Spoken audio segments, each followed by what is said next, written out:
Hello and welcome to the Be Better podcast, where we believe any and every area of your life has a little more potential that you can tap into to change the course and trajectory of your outcomes.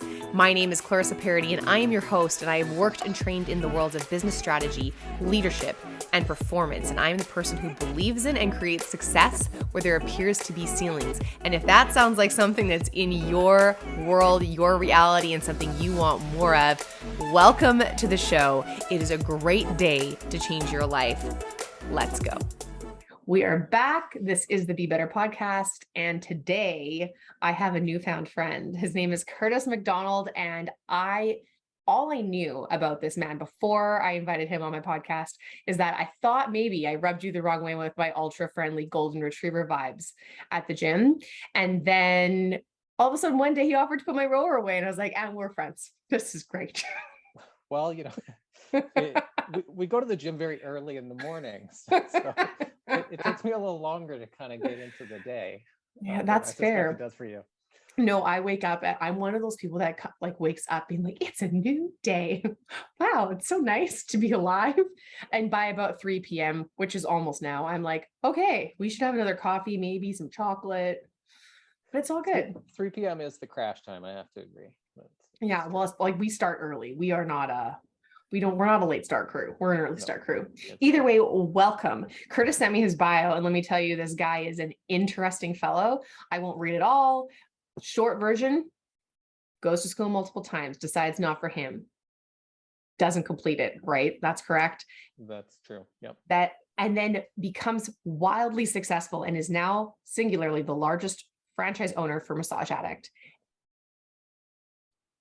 The lies that we need to go to school to be successful or credible, or just they're rampant and they're not necessary. And Kurtis is an amazing example of that to be true. And he's right here in Edmonton, Alberta. So do not shortchange yourself for what is possible for you. Kurtis is a prime example, and we're going to get to hear all about him today. So hello. Thanks for having me. That was very, very kind. Very kind. I feel like we often miss the extraordinary in what appears to be the regular or average person. We assume there's a lot of like, oh, he goes to my gym, and I really truly believe that you can really find and source inspiration and possibility from others who are just like literally in front of you. And so I was very excited when you said yes. So we shall begin. I'd love to hear. So you're right now a franchise owner, you have a Massage Addict, which we can talk a little bit about, like, what does that even mean for those of you who don't know? We can talk we'll start there, and then we'll say, how the heck did you actually get here? Sure. Yeah. I mean, Massage Addict, Cole's Notes version, obviously it's in the title, offers massage, acupuncture, chiropractors, and reflexology. Generally, it's at a price point that is attractive to most people, and I think there's 110 locations across the country now, coast to coast. So yeah, it's the largest of its kind in the country. But yeah, it's what I do as of 3 years ago. Amazing. And so what drew you to that? Like, there's got to be a lead in. I was working in Fort McMurray, doing the rotation thing for a number of years, and at the time, well, I still do have a young family, and I was away a lot, and I was like, I don't know that I want to keep doing this anymore. So I was sitting at my desk, just kind of goofing around, looking at franchises, and I didn't want to make subs or stand behind a walk or any of that kind of stuff. And I think I got an email from like some franchise magazine that was like, become a Massage Addict franchisee. So I honestly just kicked the tires on it. And from a business perspective, it made a lot of sense as far as, you get paid on the spot, you pay practitioners 2 weeks later, et cetera, demand because of people's employee benefits. And, it's kind of where I started, was like, okay, this just makes sense from a business perspective, but also in if I'm going to change careers or do something different, I want it to be something where, I can go home at night and, feel good about myself. And like, I can't help people directly, but if I can kind of be like the conduit to that, then I can, have a nice night's sleep, I suppose. I absolutely feel you. We were talking briefly before we started, and like for those of you who know me, I do a lot of messaging and marketing, and I work with brands that do that. And I can't handle when I'm like, if this feels like snake oil, I want nothing to do with it. If it's not making a difference, if it doesn't feel meaningful, it's not for me. It's not for me. And I love that you went for something that maybe maybe it's not your hands doing the work directly on a person's body, but it gives you a chance to support and help people that were there. Okay, so leading up to this, you said you went to school, that didn't shake out. Can you walk me through that experience? You're young, you said you had hardworking parents. Yeah. What happened for you? I did the pretty typical, all my friends were all going to university. So sure, I'll go with you kind of thing. My mom was a teacher, and she had her master's and was a high school guidance counselor. So she obviously was pushing me kind of in that direction as well. So I lasted, I think, about a semester and a half at the U of A before I realized, I'm just spending money here. I'm not really doing anything special. So I dropped out, just worked some odd jobs at like hotels and things like that in the city, and went backpacking in Europe for 3 months. Came back and was like, okay, well, I don't like being poor, so I'll go back to school. So I went to MacEwan, and that lasted, I think, a semester until I realized, well, I'm kind of not really achieving anything again. I'm just here. So I dropped it again and got a job at TD at the bank because I had some family that had worked there for quite some time, and did that for a year. And just, I think it was looking at people's banking and really understanding how the world works, because you don't really learn that in school per se. I mean, it's laughable now, but when I started working at the bank, I didn't realize that a person didn't have to save up all the money to buy something. It's so silly. Like, I assumed when somebody bought a house, you save, and then like paid cash. So learning like what a mortgage was and the fact that you could like get a car loan. I actually walked down the street on White Ave and bought a car at lunch. I realized that you could just get a loan to buy a car. So working at the bank was actually an excellent experience because I learned how the world works for reals. Amazing. And so you said when you were at school, it felt like you were doing nothing. Like it felt like you were just spending money. So like, can you tell me a little bit more of that experience for you? Yeah, I didn't have like any particular passion that kind of jumped out at me. Like I wasn't the guy that knew that he was going to go become an engineer. So you did all the steps to do that. I was, just taking general classes, things that I found interesting, whether it was like history or economics or that sort of stuff, but it wasn't really pointing in any specific direction. And I think the thing that really bugged me is after you get out of high school, you think, okay, well, I get to go take the things that I'm interested in. But that's also not quite true. You still had to take English 101 or whatever it was, or take a language. And I was like, wow, I'm still being forced to do things. And that really rubbed me the wrong way, I have to say. So yeah. Yeah. And now like I look at it, I've got a person on my team right now who's, when I went to university, classes were about like $500, maybe $700 a course, depending on the course. And now they're like 1,000 plus easy. And I'm like, that's not a small investment. It's not even just money, it's time, it's your energy. And I'm like, wow, would I use it differently if I. Well, I remember, and I mean, this was a long time ago, but it was just starting to be the time where there was notes online, and the profs could upload whatever they were going to teach that day. And I remember sitting in some of the lectures, and they were just running things on the screen that were going to be online later. And I was like, to your point, I was like, I'm paying $500 for this? Or, I mean, my attendance wasn't great, but if I had a prof that was there less often than I was. Right. I was like, I don't get a discount for this. So like, I can decide not to go, but it shouldn't go the other way. So things like that. And again, if somebody's going to be a doctor or a lawyer or things like that, you got to go to school for that. That makes sense. But for me, it was kind of aimless. So it was really like, what am I doing here? Excellent. So you go to the bank, you learn a little bit about the real world. You find out about financing and you buy yourself a vehicle. So what happens after this? Because you say you ended up in Fort Mac.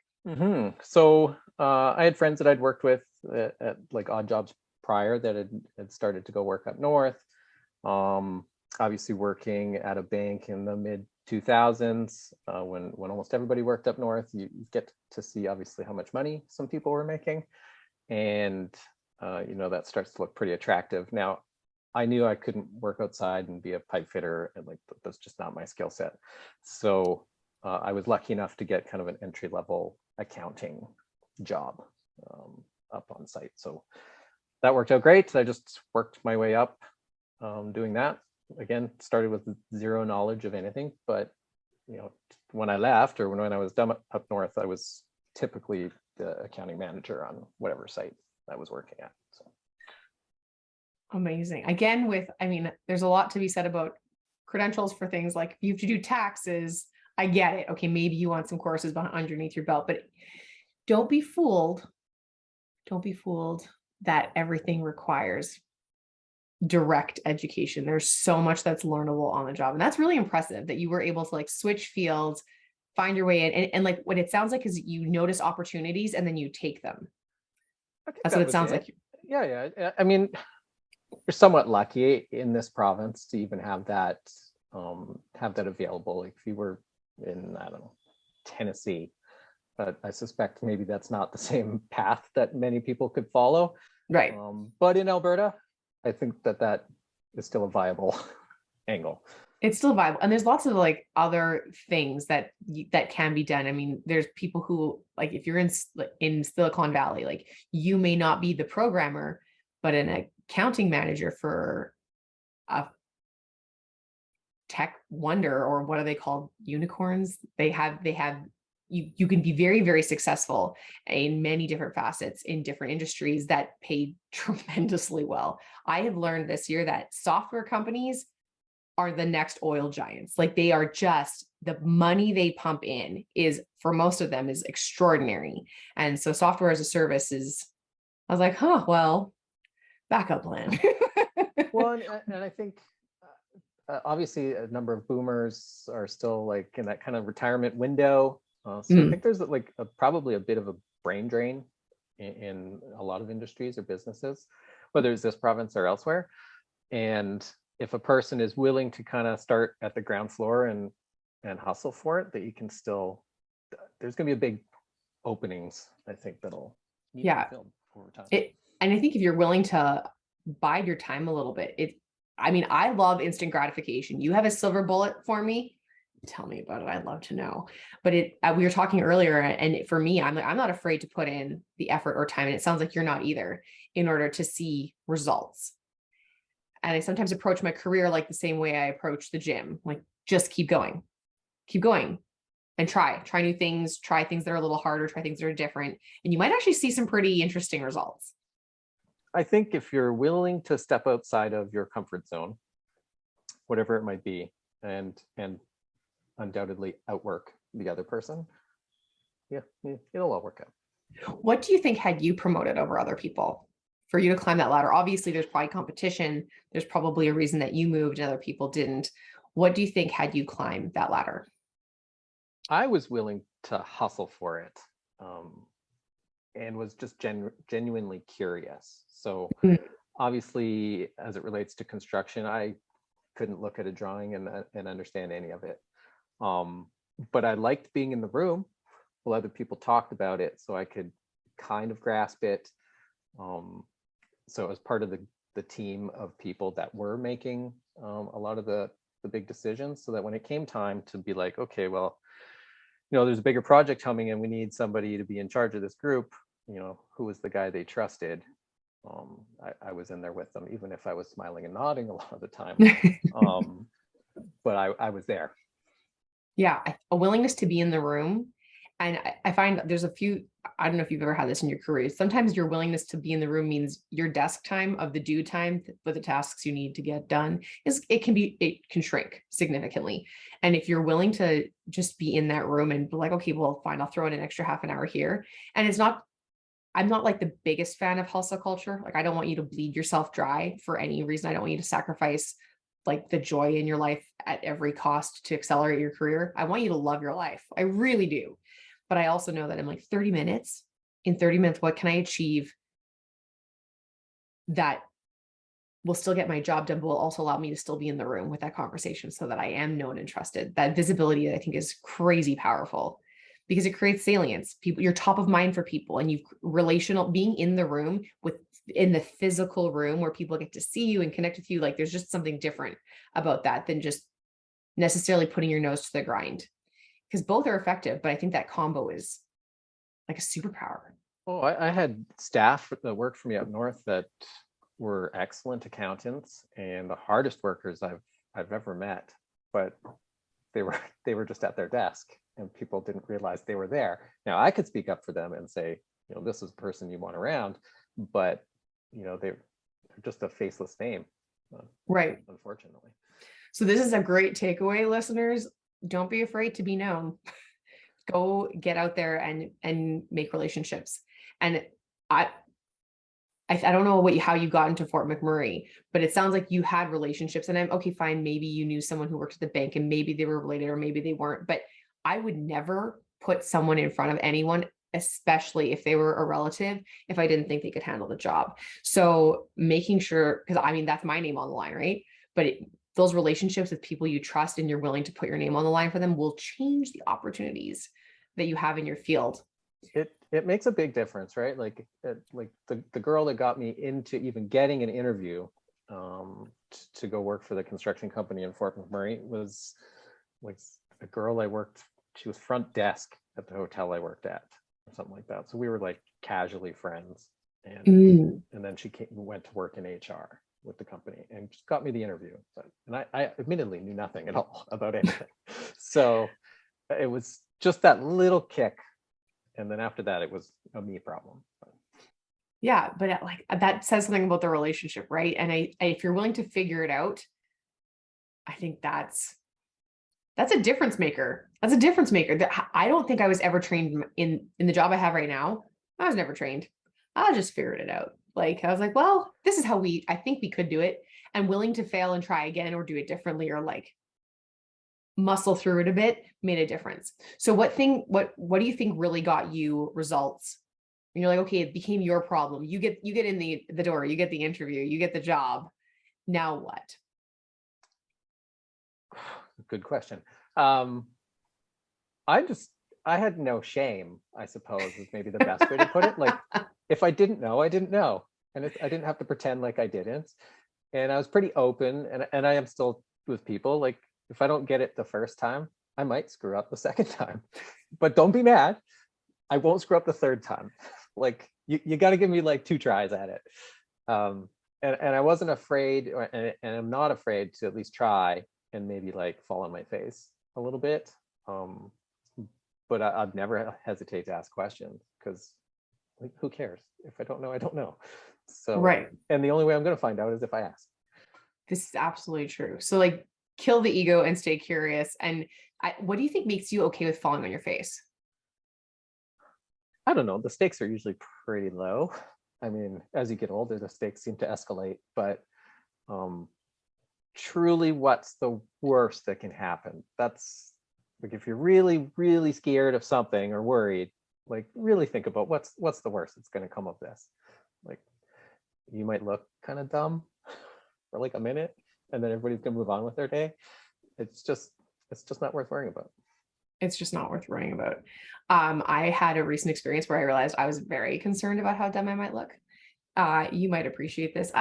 So we now go to the same gym, and that's a try new things for me thing. Like, I'm committed to trying new things. I'm like, I'm going to try new things that I would have skipped every gym class in high school if possible. I hated it. I hated going. I hated people watching me. I felt incompetent. I still feel incompetent, but now I care less. And so I was like, I'm going to give hockey skates a whirl. Been on figure skates my whole life, and they are different.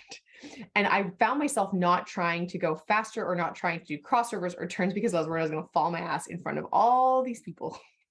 I was like, who cares? There's no way you're going to get better if you're not willing to like play with it and be sometimes a little bit of a jackass, knowing that like sometimes where you learn is from the fall. That's where you learn. It's not from standing up and making the gentle turn. It's like from crashing into the boards. Yeah, you don't get better at anything, skating, we'll use as the example, without crashing or falling on your face or making mistakes. Like if you do everything perfect, it means you didn't take enough risks. No, if you're not falling, something's wrong. Like I walked off that, so I went for with a friend who's very generously like willing. I think the thing I was scared of is stopping, because I'm like the weight transfer is different. And I'm like, oh, I also think I'm like, I'm not 15 anymore. Things hurt for longer usually if I hurt myself. So there's like that in the way. And he's like, Clarissa, hockey players fall all the time in games, professional hockey players. And I was like, oh, wow, that's a good point too. And just remembering like there are people who are getting paid millions of dollars while people watch them, which is possibly my worst nightmare. And they still are willing to fall.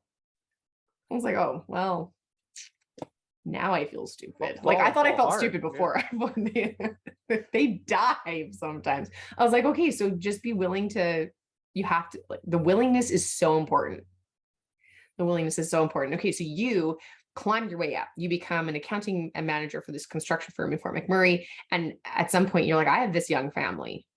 And so and you want to, something shifted where you don't want to do this anymore. What was happening for you when you're like, oh my God, it's time to make a decision?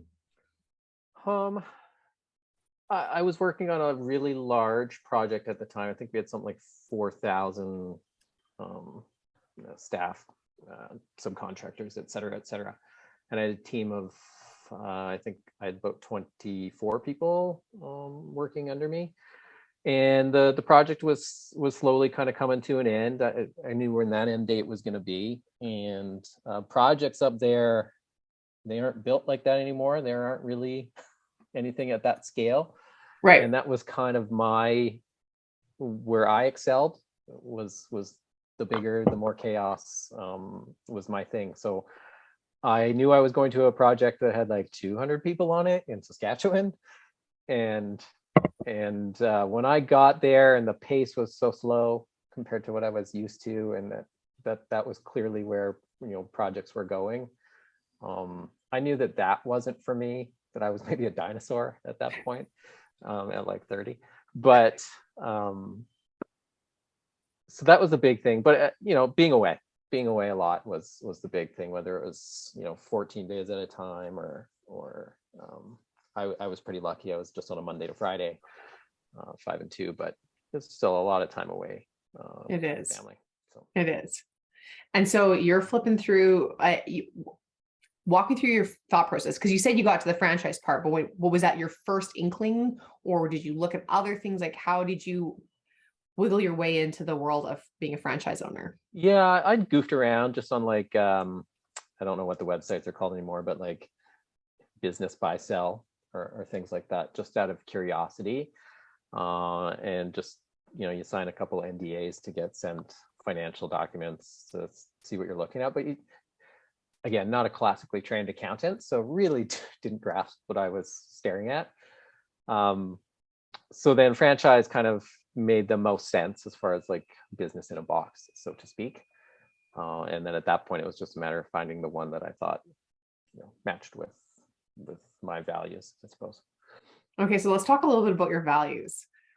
What would you describe if someone came to you and said, listen, like, I've got this idea, project, whatever, what would values would you contrast it against to make the decision?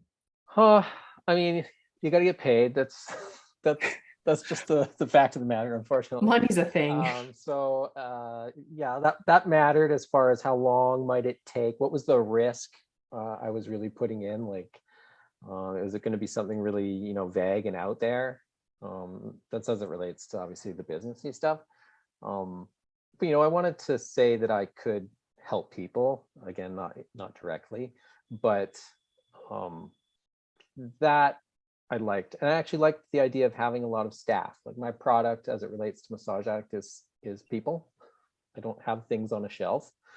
So I got to still have kind of a team and a growing team of people that I could, we could still have Christmas parties and that sort of stuff. Like I didn't want it to be, a window washing thing where it's like me and maybe one other guy. That Right. didn't sound very appealing.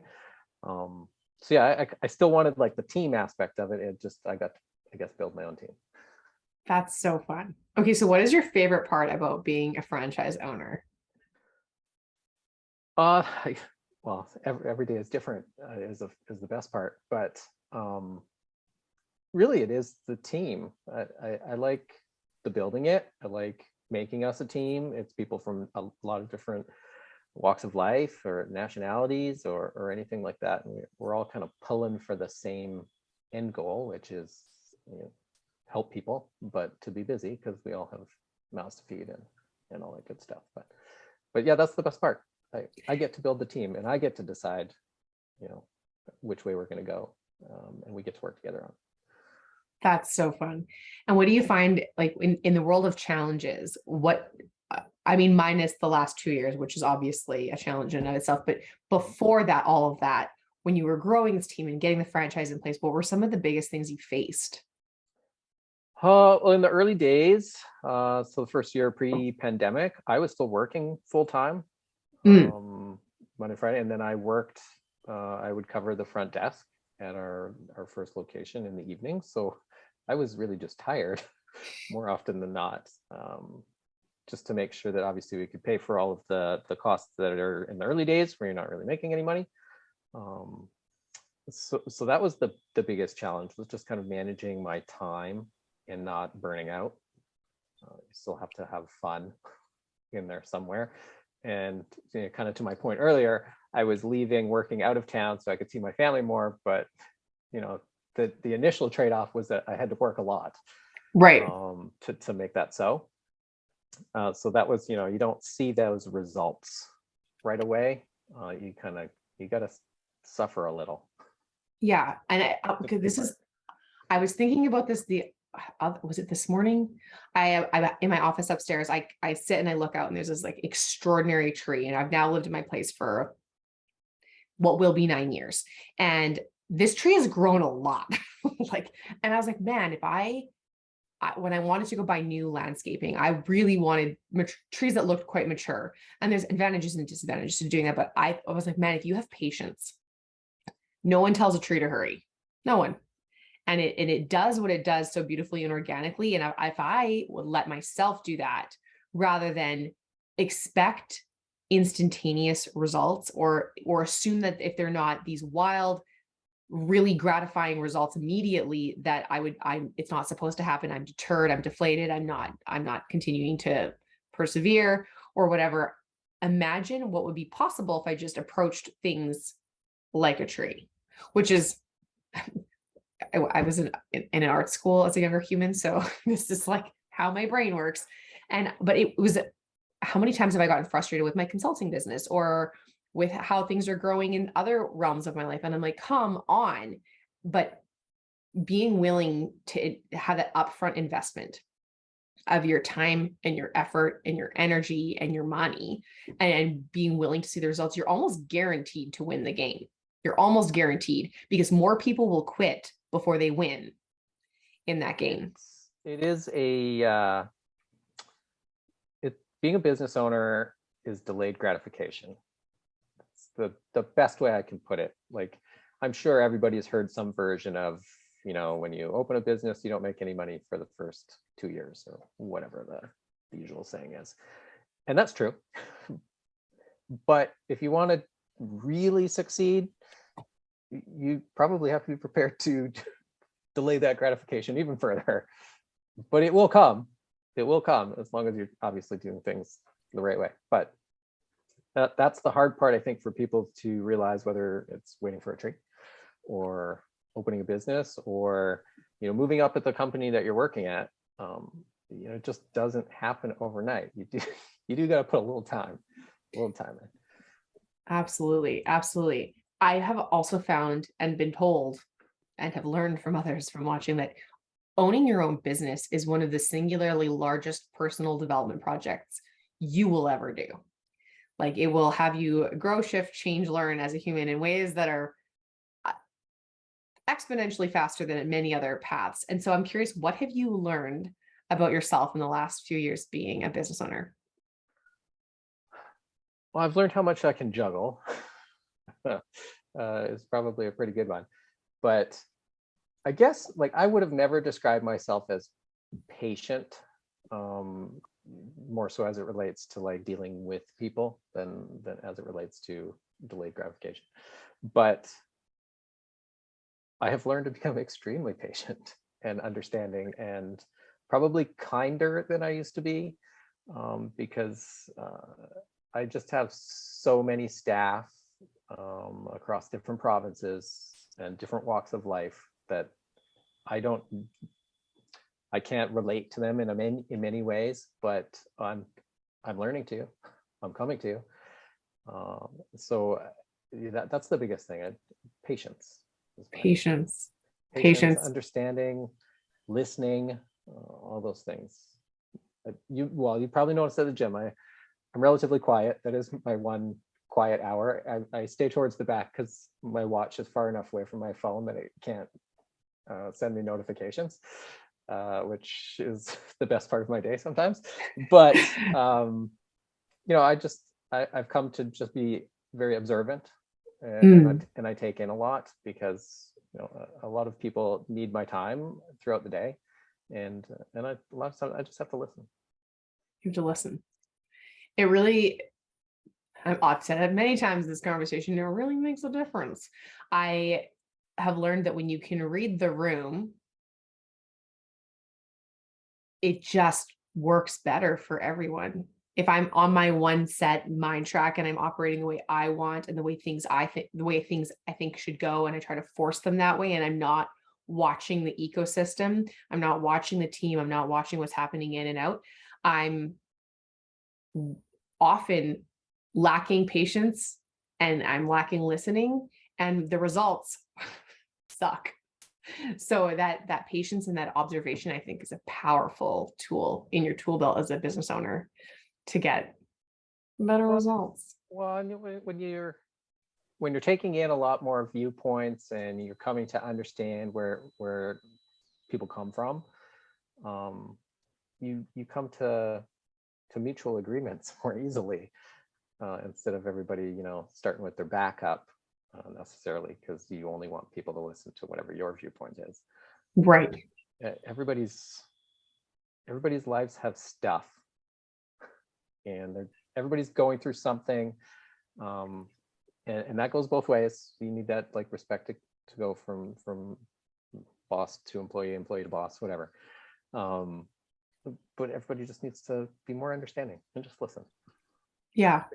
And space for differences. Like there are things that would never bother me that either infuriate, deflate, take away from someone else's experiences. I'm like, how are you bothered by that? But allowing for that experience to be, it's just as valid. The same way I like peanut butter and other people don't like it, or other people are anaphylactic. Like, I'm like, I still just allow that. It doesn't, that they have those perceptions or experiences doesn't make it not real. It just makes it different. And it frees up tension, I think. You could be mad about everything all the time if you choose to be. And it's just a lot easier to just kind of shrug and be like, oh, well, on to the next thing. It is what it is. I think I mentioned, I think you said you listened to it, but the one thing I find myself asking is, how is this funny? Because I have where standards are and then where Clarissa's standards are two different conversations.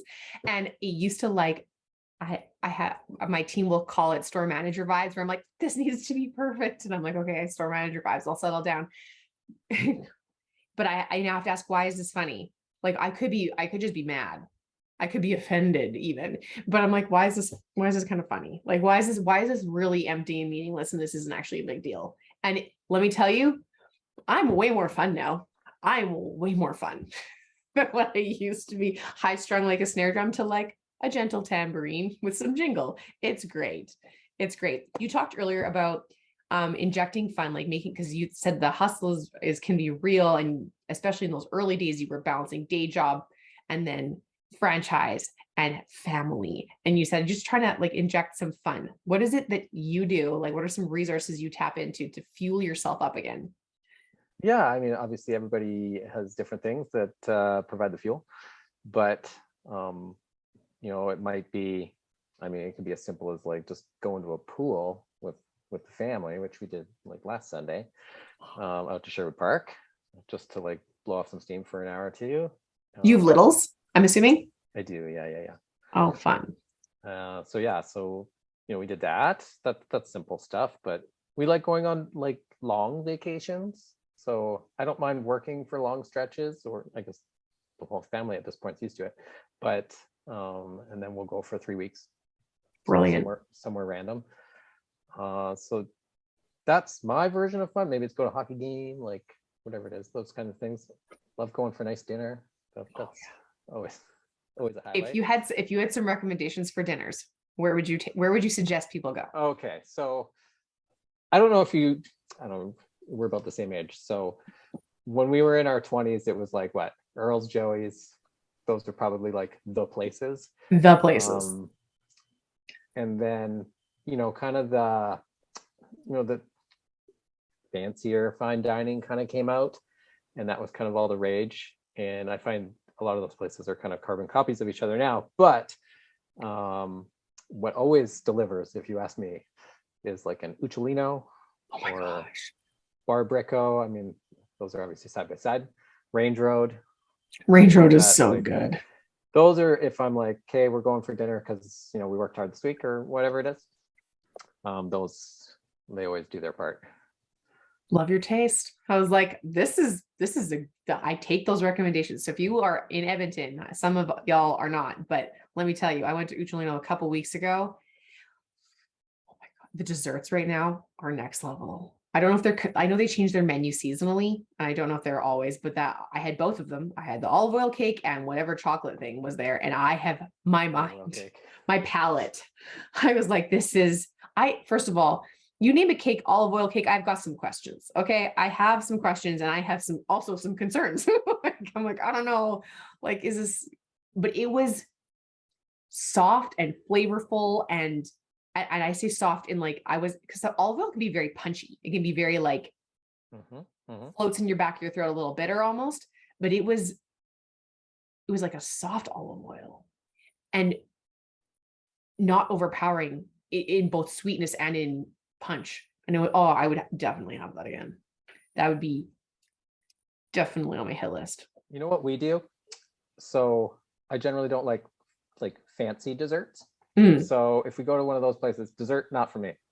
Fair enough. But we will walk down the street to Joey's and go get the apple pie, because the Joey's apple pie is it's so good. It's so good. You know what? I mean, I will not knock Joey's because I will go there for their fries.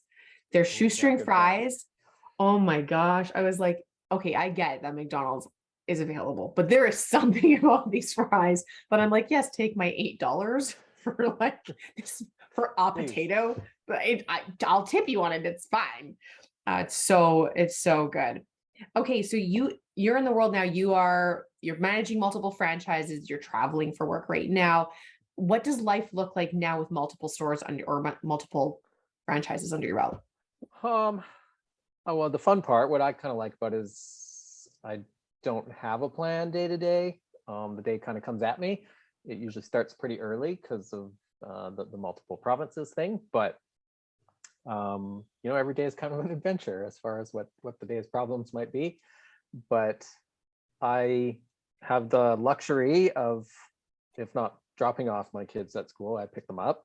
I'm still kind of like Mr. Mom for like dinners and that kind of stuff. Obviously the traveling kind of throws a wrench into that a little bit, but that's my me time, if you want to put it that way. But yeah, my phone is very active, but for the most part I get to work from home, or I'm just kind of driving around, stopping at the clinics, dropping off supplies, saying hi to everybody, checking in, that sort of thing. So I just take everybody's kind of requests, so my phone is the busy phone. I imagine. I'm like one of those people that picks up my phone all the time. but I've now to manage because I have to. It's just how it is. But it is almost always on do not disturb. Because I'm gonna look. But if things buzz while I'm doing other things, I have like shiny ball syndrome. I don't know. I'm like, oh, and I don't finish things. So do not disturb has been the best thing in my entire life. And if you're willing just to look at your phone while it's on do not disturb, you'll get so much done. It is a game changer, the do not disturb, particularly if you're like, I'm going to go to sleep. Oh my I God, don't right? want my phone to bug me. But I've noticed, like, I have an Apple Watch, so usually that like distracts me. But if I forget to put it on or whatever, it's not charged, I feel almost lost because I'm like, I'm not getting notified when something's happening. Because for my staff, I mean, I take pride in getting back to them very quickly because, you know, that, like I said, everybody's got stuff, and for sure. I don't like them waiting on me for a response. Yeah. I've probably set unrealistic response times. So if you don't hear from me quickly, everybody thinks something's wrong, but Uh-oh. there.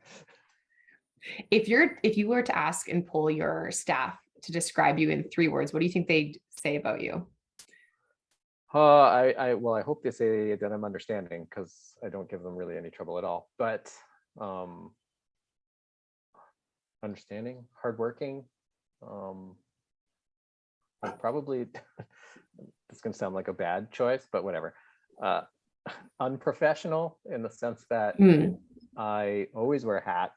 I generally wear sweats. Like, even if I do cover shifts at the front desk, which is rare nowadays, if it's summer, I'll wear shorts or sweats or sandals.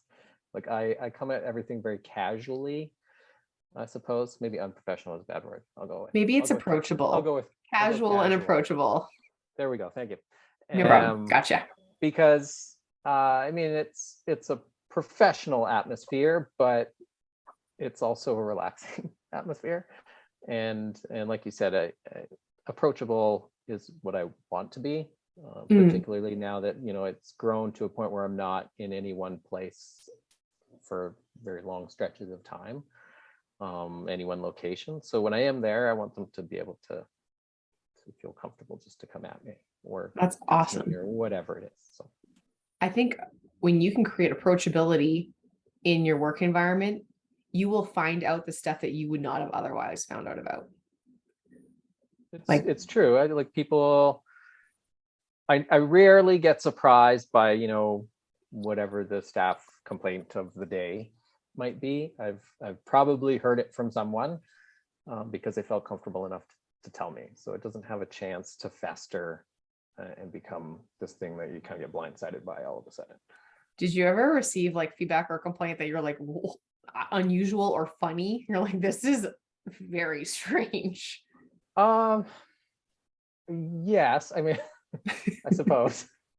Obviously, everybody, them being healthcare practitioners, they all have their own styles and preferences and that sort of thing. For anybody that's gotten a massage, you probably find you've never gotten one that's the same as the other, because everybody has their own little bit of flair, I suppose, that they put into it, which I think is a positive, but that's neither here nor there.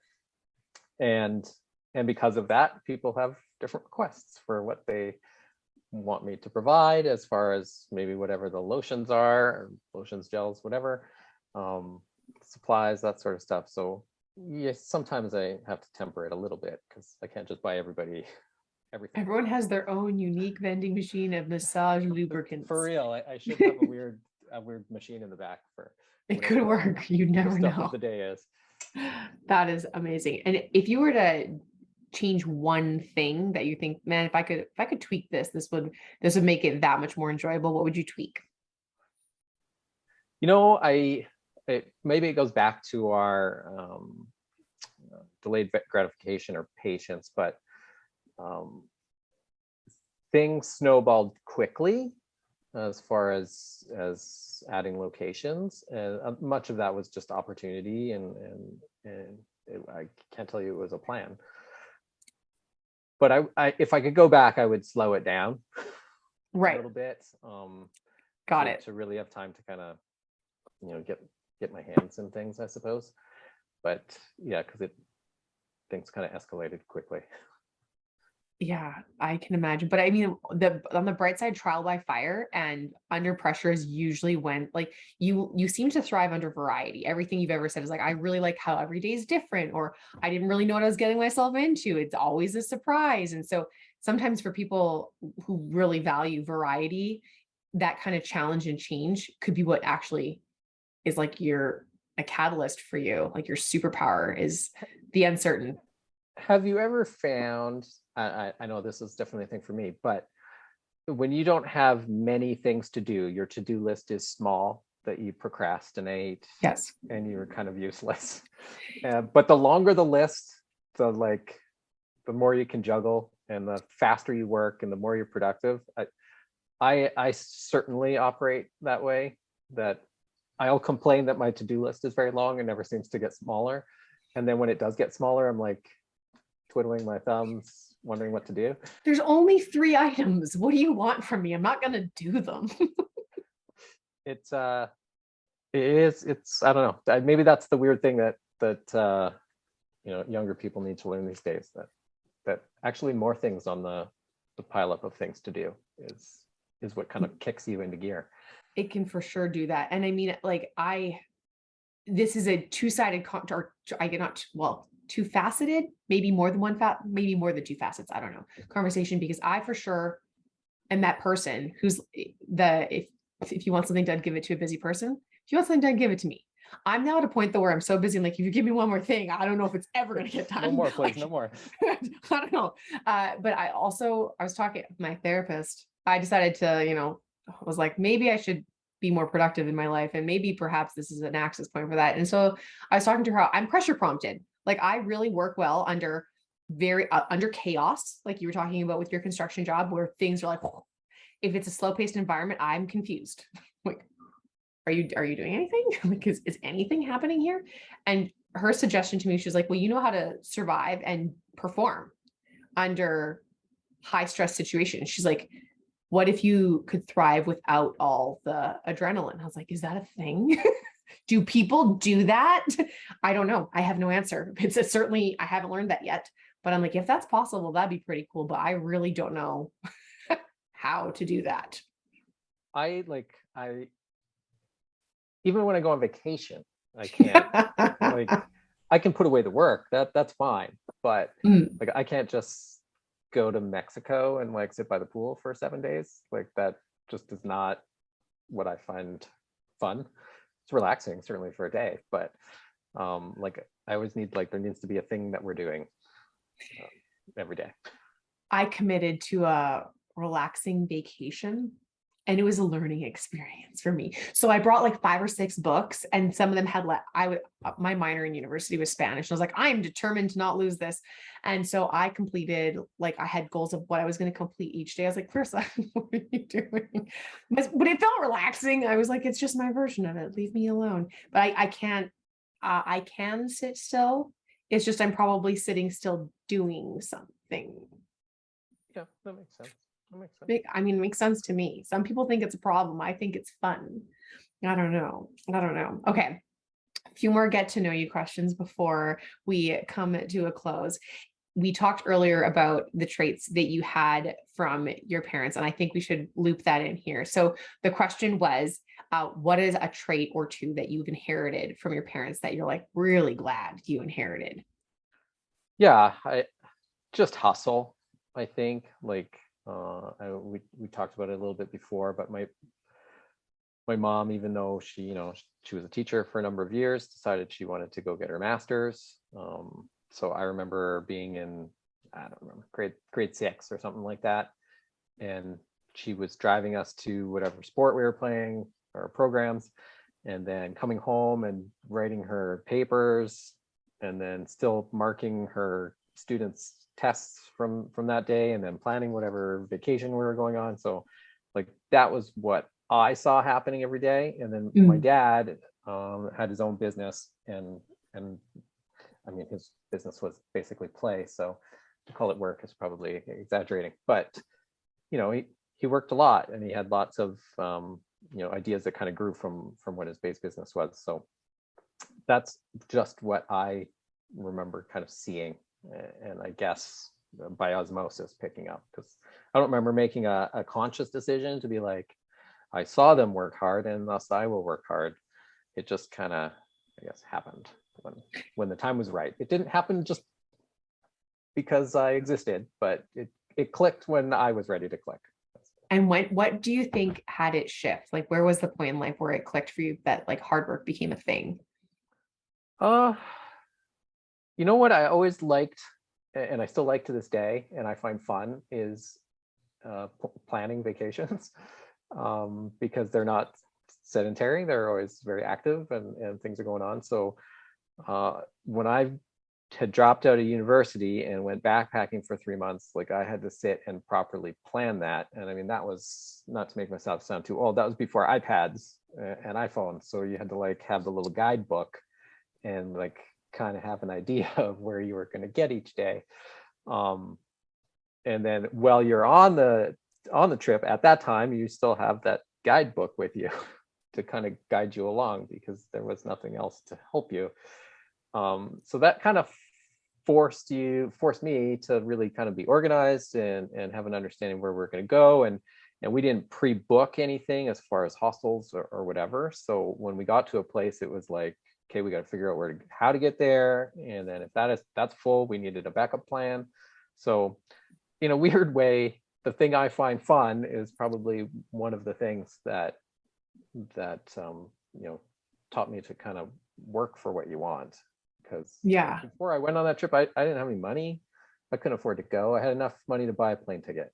So that's what I did. And then I worked hard enough at whatever odd jobs to have enough money to go and actually do the stuff on the trip.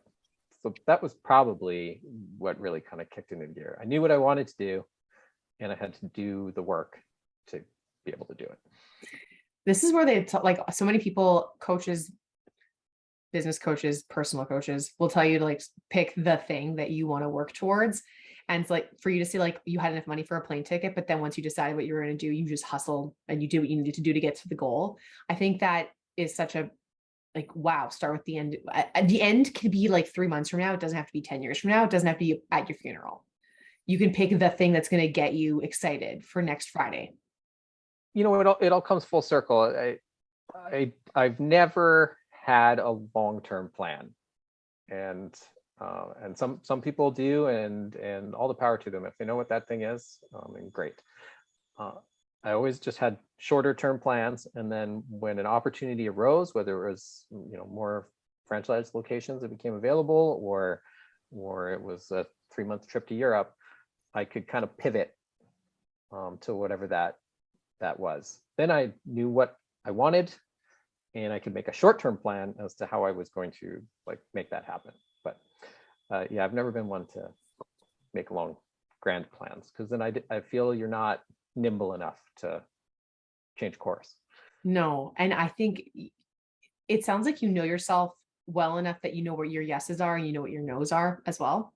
And so when franchise, like you're willing to take a little bit of a risk, you're willing to fail, you know that what you want to be with your family, you know, you like variety. And so the yeses seem like they can be, it's like, okay, well, yes, what's the worst that could happen?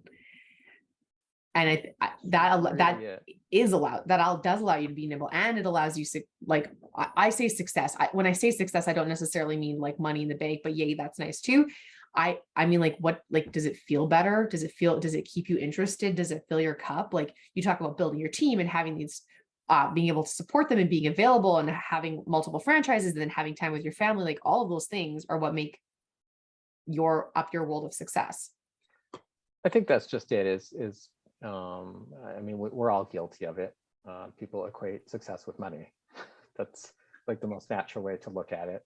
And it can, we can sit here and talk about, having a bunch of franchise locations, and that sounds like you're just raking in money. Not necessarily. You have a lot of operating costs. There's a lot of things happening. So like, I think people sometimes need to just step back and what you see on it's judging a book by its cover, right? What you see on the outside isn't necessarily, what's true on the inside. Like as it relates to a business, I always hear people be like, oh, it must be great having a business because you get all the write-offs. Yeah, great, but your business has to make money to write things off. So, and everybody seems to kind of forget that. They think just because, you threw a sign on a building and you're there, that you just made money instantly. And that's just not, unfortunately, how things work. I wish it was that easy, but. I mean, like, what business does that? Is there a business that just throws a sign up and just makes money? Like, maybe there's got to be something. Well, probably, but if the pandemic has taught gas stations, yeah, legit. But if the pandemic taught anyone anything, I mean, you saw how many places got punched out right quick. Oh yeah, and that was with plenty of government support. So that in and of itself should have shown people that it's not necessarily always all what it's like cracked up. Totally. Just because you open a business, you make money. That's not how that works. Amazing. Well, that's true. And it doesn't end with write-offs, and it doesn't end with a sign, and you don't need a business card to have a business. And it's all these things that just seem super, like, that on the outside make it feel like maybe it's successful. And it's like, success looks different on the inside. And well, it's never what anyone on the outside is probably expecting that it is, and it's not necessarily what you thought it was going to be when you first set out. And I don't mean that in the way, wow, you don't make any money at this. Just generally speaking, what fills your cup after that is, how you end up defining success probably changes. Yeah. And as you hit different stages in life, I feel like it changed for me. Like every 5 years, it usually looks different for me. I'm like, oh, wow, I didn't think I would be satisfied with X. I didn't think I would be doing Y. I didn't know I'd want to consider B, like whatever it may be. And I'm giving yourself permission to evolve and change your mind or think of things differently can be really powerful, as opposed to keeping yourself to what was. Then, don't stick yourself in a hole. Don't do that. No, it's just nice to be nimble as things change, as you change as a person over time. Like, you just kind of roll with it, and then you kind of, like we were talking about before, you don't get all worked up about things anymore, because it's not worth it. It's just not worth it. No, it's just not. Stress is expensive. It costs you your time. It costs you your creativity. It costs you your will to live. Sometimes you're like, come on. And it can cost you your team members. You're stressed out all the time. People don't want to work with you. And they pick up on it, right? They pick up on the vibe that you're putting out. Absolutely. Oh my gosh. Kurtis, you are such a fascinating creature. Well, I really enjoy our conversation. Before we part, I'm just average. I need that to be clear for everyone. But I think that's the most important thing for people to realize, is we're all just people, trying to do our best, and enjoy the time we get. And it doesn't. We're not all curing cancer. And for lessons from a guy who calls himself just average, be willing to be nimble, say yes to opportunity, and stop worrying about how, like, the question to ask is like, how bad is it really going to be if it doesn't work out? Like, what's the worst that could happen? And I think that will take you from what you say is average to the extraordinary. Because if you keep yourself forever held back behind an invisible line you've created for yourself, you're not even going to know you didn't set out to be any of this. And now look. I did not and do not know what I wanted to be when I grew up. You've got time. You've got lots of time. Still planning. Still planning. No, you're not planning. You're still saying yes. Nimble. When in doubt, say yes. When in doubt, say yes. When in doubt, say yes. I love that. Excellent. That's actually a beautiful note. You answered the question I was going to ask you already at the end. Like, what would you leave us with takeaways for the listeners? This was absolutely delightful. I promised you an hour, and we're at that mark. Thank you so much for your time. And for all of y'all who are in and around Canada, Massage Addict, Kurtis makes a good team and he supplies them with the things they need, and he would love to help you indirectly.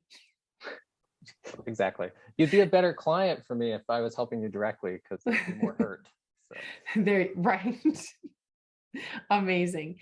Well, thank you again for joining me. And for all of you listeners, if you have any thoughts, questions, what have you, you can learn more about Kurtis in the show notes, and you can always reach out to me if you have any additional questions for him. Thank you so much again, Kurtis, and have a great day. No, thanks for having me.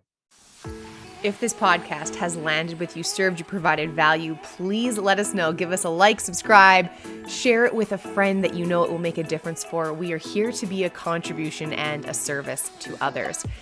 We cannot wait to see you next time. Thanks again for tuning in. Take care.